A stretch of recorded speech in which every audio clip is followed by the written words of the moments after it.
One question that I get asked a lot is how I stay so fit and handsome into my late 20s. Most of the other questions I get are about guitar chords. Now, when you first start out and you're first playing guitar, chords are just kind of hand shapes that you learn to move around, and basically you're just memorizing them. Now, one of the best ways to really advance at guitar, and something that's going to be great for your playing, no matter how long you've been playing, is having a fundamental understanding of how these shapes work. Now, there's also a lot of confusion because the naming system can be completely confusing if you don't understand it from a fundamental level, like what's the difference between major chords and minor chords, and how they interact with each other, etc., etc. So what we're going to do is actually put the guitar down, grab a piece of paper and a pen, and talk about the fundamentals of how chords are made. Okay, now I know a lot of you are probably like, man, this is stupid, I just want to play. Well, get over yourself for like 1 minute and pay attention, because this is super important and it's going to make everything you do from here on out so much easier to understand once you just kind of get these basic concepts down. So we're going to start by writing out the notes in the key of C major. Now, if you don't know how to come about these notes, we can talk about that later, but right now we're just going to assume that you know the notes in C major are C, D, E, F, G, A, and B. Okay, so that's it. That's all of C major just written out for you. Now, the rules that apply to this apply to any key. We're just using C because it's not really messy. There aren't any sharps or flats. All whole tones, okay? So the first thing we're going to do is we're going to assign each one of these letters a number. So C is going to be 1, because it's what's called the root note of the scale.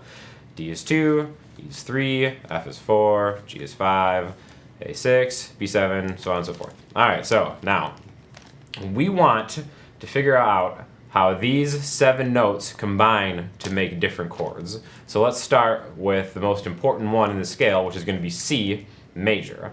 Now, it's pretty simple. Any major chord is going to be what's called a triad.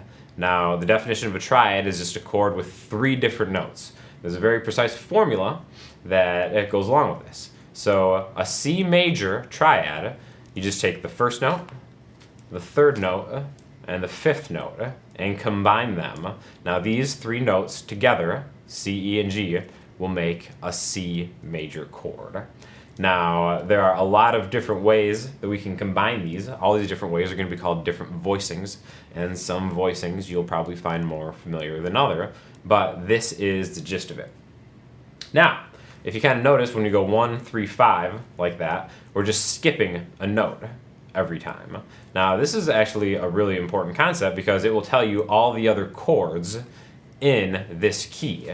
Now, the difference between major and minor, other than, minor chords sound kind of sad, major chords sound a little more happier and uplifting, is that in any key, in any major key, the 1st, 4th, and 5th notes are going to become major chords, and the 2nd, 3rd, and 6th notes are going to become minor chords.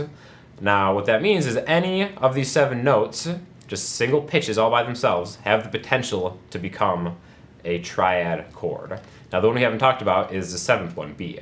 This is going to be a diminished triad, which doesn't really sound super pleasing to the ear, but it definitely has its place in music, and like rock and pop, you don't hear it too much, but it's definitely worth talking about. So the way you find out which chords go with each other, like I said, the 1, 4, and 5 are all going to become major chords, 2, 3, and 6 are all going to become minor.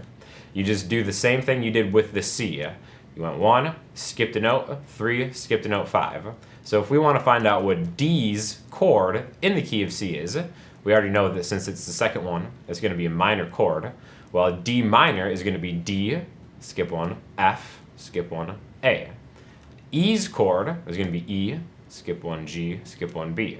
So E, G, and B are going to make it E minor. F, 4 is a major chord, F, A, all the way back to the beginning, C, F, A, C, that's F major.